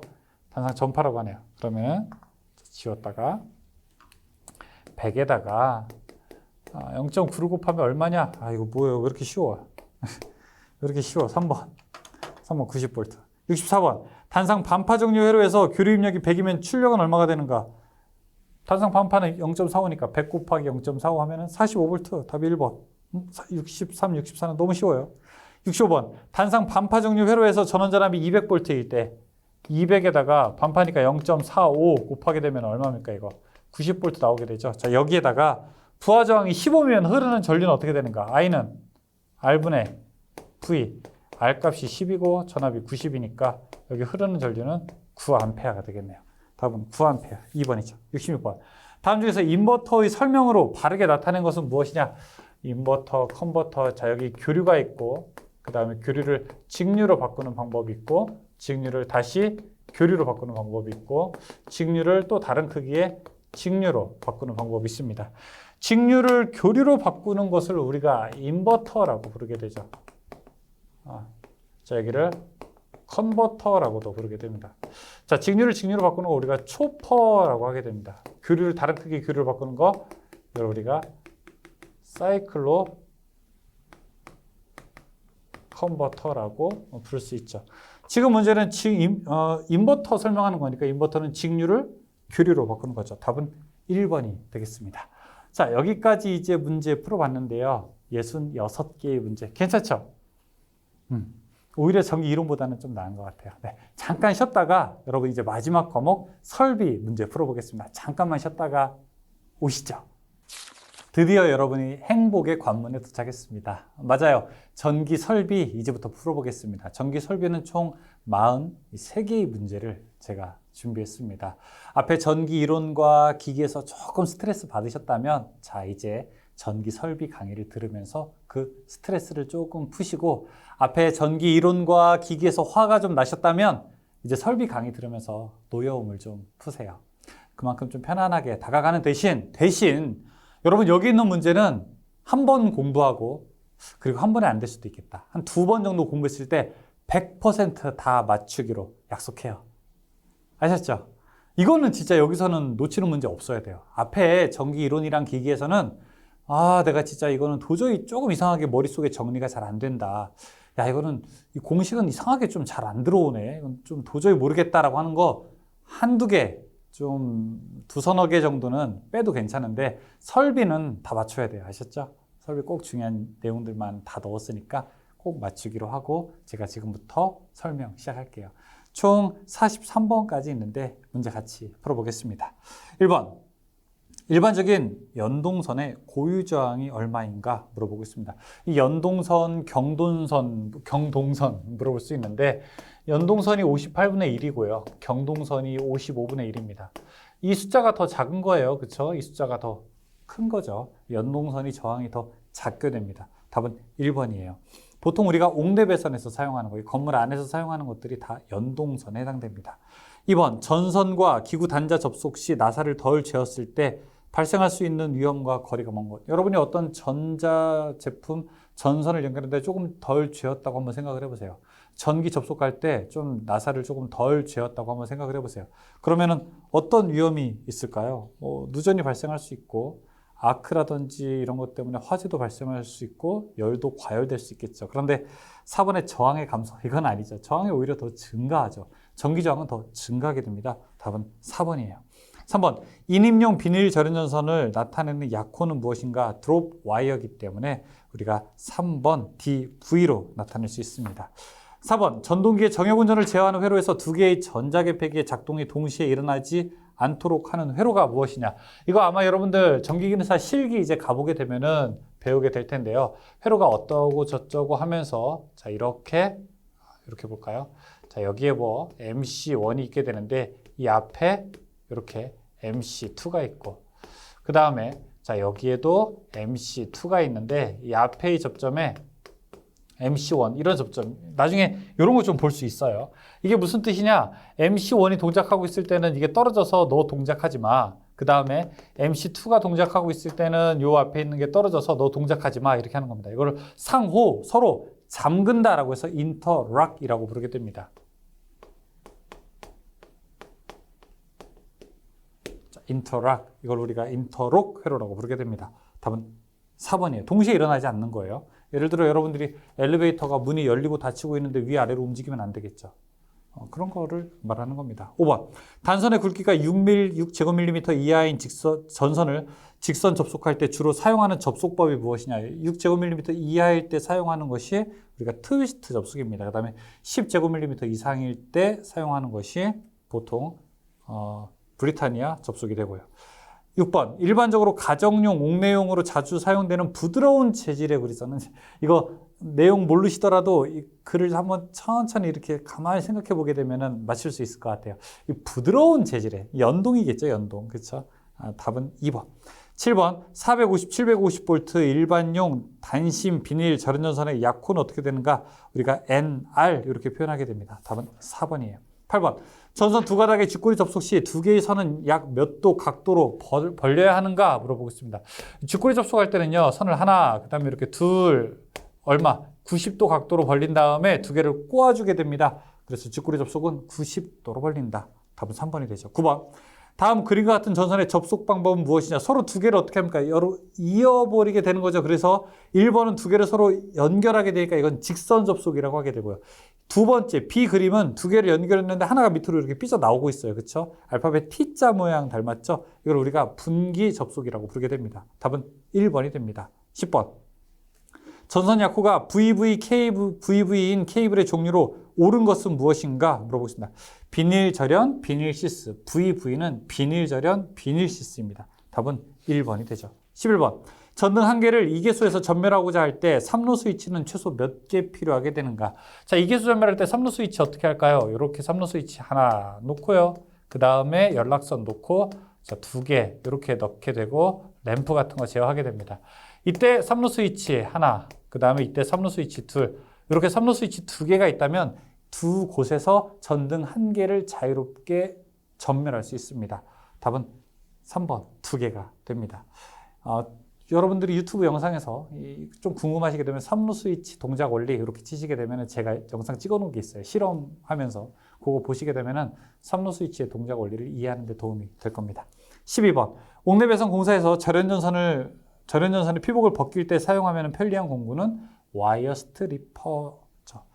13번, 연피 케이블의 접속에 반드시 사용되는 테이프는 연피 케이블 접속할 때는 연피라는 게 뭘까요? 나변점이나 납껍데기 케이블이라고 되어 있는 건데 이거 사용할 때는 끈적임이 없는 테이프 이용해서 접속합니다. 리노 테이프 사용합니다.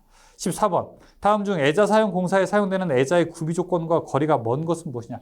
애자는 어떤 능력이 있어야 될까요? 절연돼야 되겠죠. 그렇죠? 그 다음에 당연히 내수성, 물에 잘 견뎌야 되겠죠. 왜냐하면 비 오는데 밖에 있을 수 있으니까. 그 다음에 난연성, 불에 붙지 않아야 되는데 4번에 내유성, 기름에 견뎌야 된다? 이건 별로 상관이 없어요. 15번, 애자 사용 공사에 의한 저압 옥내배선에서 일반적으로 전선 상호 간의 간격은 몇 센티미터 이상이어야 되는가? 이 밑에 있는 해설표 보고 제가 설명을 드릴게요. 400V 이하인 경우나 400V가 넘을 때라도 전선끼리는 전선 상호 간은 무조건 6cm 이상 이격되어야 됩니다. 근데 전선과 조영제는 건축물의 재료를 조영제라고 해요. 전선과 조영제는 400V가 안 될 때는 2.5도 괜찮습니다. 지금은 전선 상호간이라고 물어봤으니까 전압과 관계없이 6cm 이상 돼야 되겠죠. 답은 2번입니다. 16번. 합성 수지관을 새들 등으로 지지하는 경우에 그 지지점 간의 거리는 몇 미터 이하로 하여야 되는가? 합성 수지관 얼마? 1.5m. 자, 이거 지지점 간격 한번 볼까요? 첫 번째, 합성 수지관은 1.5m. 다음에 금속관은 2m. 다음에 덕트는 3m. 근데 덕트 중에서 라이팅 덕트는 2m. 케이블 2m. 케이블인데 그 중에서 캡 타이어 케이블은 1m. 뭐 대략 이렇게 가요전선관 1m. 뭐 이렇게 우리가 놓을 수 있습니다. 지금은 합성 수지관이니까 1.5m죠. 17번. 제1종 금속재 가요전선관의 두께는 최소 몇 밀리미터 이상이어야 되는가? 두께 0.8mm 이상입니다. 18번. 다음 중 금속전선관의 종류에서 박강전선관의 규격이 아닌 것은 후, 짝, 박, 콜 이런 말이 있는데 후, 짝, 박, 콜. 박강전선관은 뭐냐면은 홀수이어야 합니다. 그래서 박강전선관 밑에 규격에도 19, 25, 31, 39, 51, 50, 63, 75 이렇게 나와 있게 되는데 1번에 16은 상관없어. 19번. 저압 가공 인입선에서 인입구에 사용하는 부속품은 무엇인가? 이게 금속관 인입에 빗물이 침투하는 걸 방지하기 위해서 사용하는 거 엔트런스 캡이죠. 3번이죠. 20번. 금속 전선관 중 후강 전선관은 16mm에서 103mm까지 총 몇 종류가 사용되는가? 총 10종류가 사용됩니다. 21번. 다음 중 금속관 공사의 설명으로 잘못된 것은 무엇인가? 금속관 공사할 때 지켜야 할 것 중에 하나가 바로 이 전자적 평형이에요. 전자적 평형은 무엇이냐면은 이렇게 금속관이 있을 때 들어가는 선이 이쪽으로 들어갔다면 어떤 부하를 거쳐서 나오는 선도 이 선으로 나와야 된다는 겁니다. 들어가는 것과 나오는 것이 같은 관 안에 있어야 이 안에가 전자적 평형이 돼요. 왜냐하면 이렇게 만드는 자기장의 방향과 가면서 만드는 자기장의 방향이 서로 상쇄하게 되거든요. 그런데 만약에 한 선만 들어가 있게 되면은 이 들어가는 전류 혹은 나가는 전류에 의해서 만들어진 자기장이 금속관을 데울 수가 있습니다. 가열할 수가 있어서 이러면은 전자적 불평형이라고 우리가 그런 상태를 이야기해요. 그래서 금속전선관에는 지켜야 할 사항 몇 가지가 첫 번째, 접지를 반드시 해라. 두 번째, 금속관 안에서의 전선 접속 없어야 된다. 그리고 중요한 게 전자적 평형을 반드시 시켜야 되는 겁니다. 답은 그래서 2번은 잘못된 얘기예요. 왕복도선은 반드시 같은 관 안에 넣어야 합니다. 21번. 금속 덕트 지지점 간의 거리는 몇 미터 이하로 해야 되는가? 덕트 아까 몇 미터라고 했죠? 3미터, 3번이죠. 23번. 금속 덕트는 두께가 몇 밀리미터 이상의 철판으로 해야 되는가? 폭이 40mm 이상이고요. 두께는 1.2mm 이상이어야 됩니다. 답은 3번이에요. 24번. 합성수지 몰드 배선 시 사람의 접촉이 없도록 시설하는 경우에 규격은 어떻게 되는가? 사람이 없을 때, 그러니까 원래는 3.5cm 이하고 두께 2mm 이상의 것이어야 합니다. 근데 접촉할 우려가 없을 때 그때는 5고 1mm인데 일단 여기서는 답은 1번을 말하게 되죠. 25번. 폭연성 분진 또는 화약류의 분말이 전기 설비가 발화원이 되어서 폭발할 우려가 있는 곳에 저압 옥내 전기 설비는 어느 공사에 의하여야 하는가 물어보겠습니다.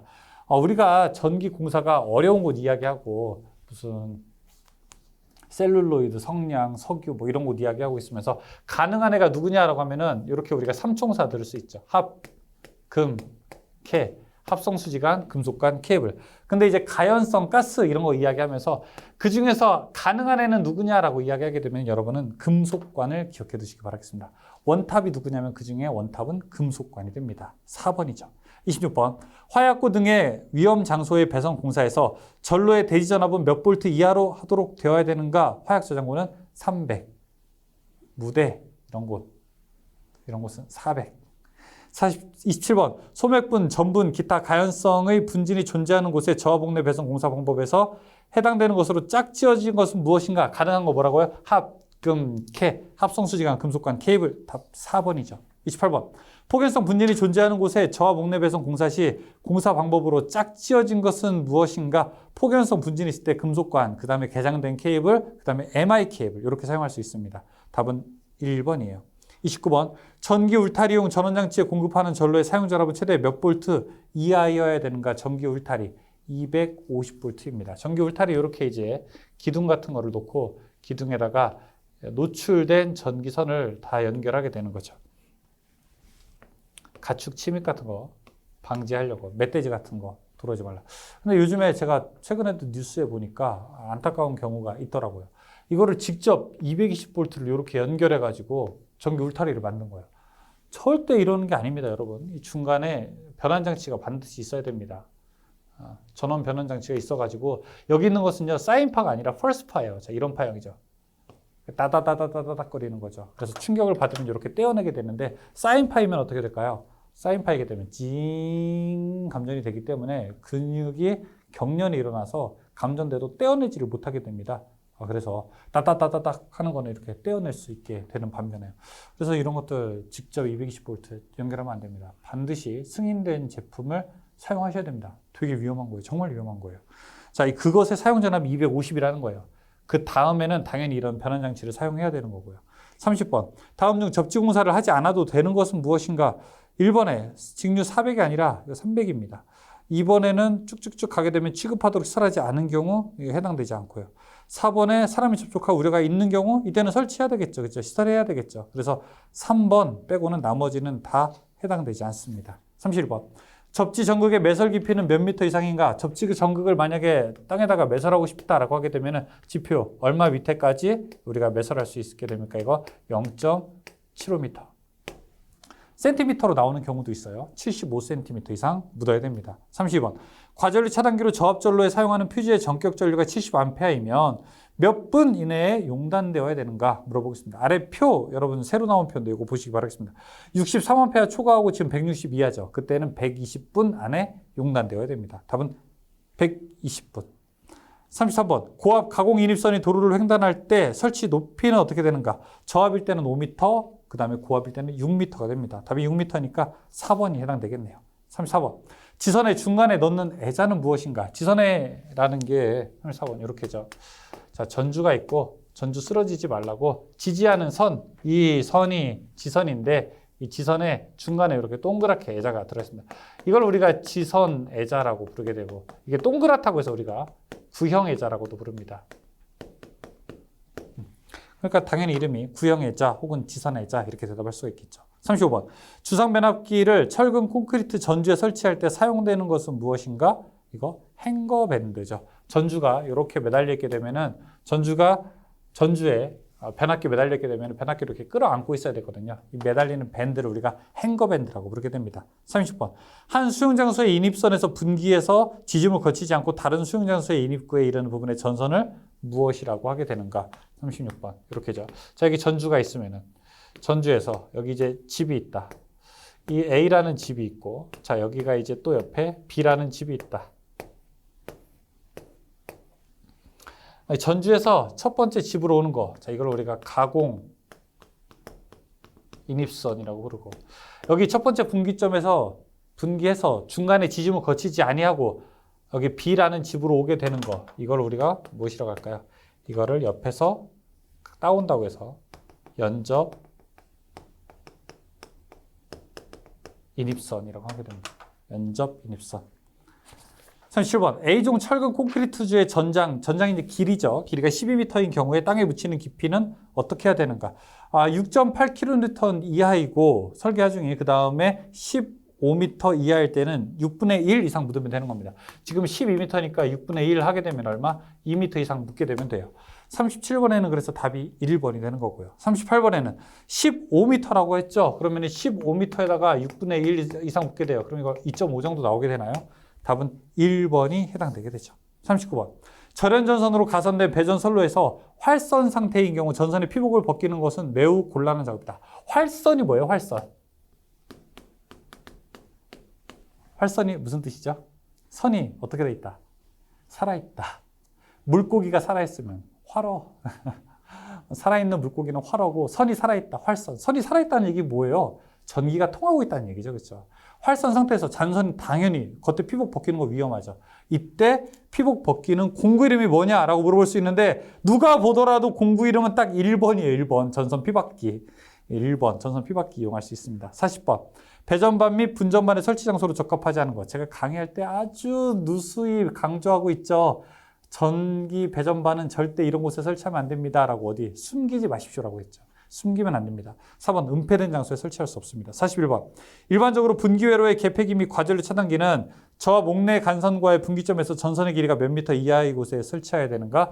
원래 이렇게 분기하게 되면 여기 간선이 지나가고 있을 때 간선으로부터 분기하는 곳 얼마 안에 차단기가 있어야 될까요? 이렇게 서킷 브레이커가 있어야 될까요? 얼마? 3m 이내에 차단기가 있어야 됩니다. 답은 1번이죠. 40번 다음 중 형광 램프를 나타내는 기호는 형광등은 FL로 나타냅니다. 43번 다음 중 자연 공기 내에서 개방할 때 접촉자가 떨어지면서 자연 소호에 의해서 동작하는 것들. 자연 소호. 여러분 집에 있는 차단기 그거 뭐죠? 다 기중 차단기입니다. 기중 차단기 약호 ACB예요. 에어 서킷 브레이커. 자, 다음 그런데 압축 공기를 사용하게 된다. 그건 우리가 공기 차단기입니다.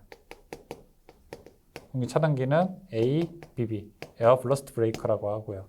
그 다음에 자기로 한다. 뭐 자기 차단기다. 자기 들어간다 그러면은 MBB. 가스 차단기다. 그러면은 GCB. 오일이다. 기름이다. 기름이 이제 유입 차단기입니다. 유입이다 하게 되면 이거 OCB 이렇게 기호로 나타낼 수 있습니다. 지금 1번이 기중 차단기가 바로 자연 소호에 의해서 방식을 가지는 차단기이기 때문에 1번이 들어가게 됩니다. 자, 여기까지 이제 문제 풀어봤습니다. 이 중에서 제가 지금 163개의 문제를 풀게 되었는데 이 중에서 전기 이론 6개, 기기 6개, 설비 3개의 문제가 완전히 새롭게 출제된 문제입니다. 그래서 여러분 이전에 어느 교재, 어느 책을 보더라도 나오지 않았던 문제가 총 그래서 15개가 들어가 있습니다. 이러한 이제 신출 문제가 제가 포함시켰으니까 그 내용 보시고 저와 함께 약속했었죠. 어떻게? 이거 한번 완전히 보고 이해 잘 안 될 수 있어요. 괜찮아요. 원래 그런 거예요. 원래 어려운 거라고요. 하지만 전기 이론과 기기는 좀 2번이나 3번 보셨을 때 그리고 전기 설비는 2번째 보셨을 때 완벽하게 여러분들이 여기 책에 있는 이 초코파이 특강에 있는 책은 완벽하게 이해하고 그 다음에 완벽하게 답을 고를 수 있는 상태에서 시험장에 가셔야 된다고 생각을 합니다. 항상 여러분의 즐거운 전기 교육의 동반자가 되겠습니다. 함께 강의를 시청해 주셔서 감사드리고 여러분들 전기 기능사 실기하실 때는 온라인으로도 다산 에듀, 오프라인에도 다산 전기 학원이 있으니까 많은 사랑을 부탁드리겠습니다. 고맙습니다.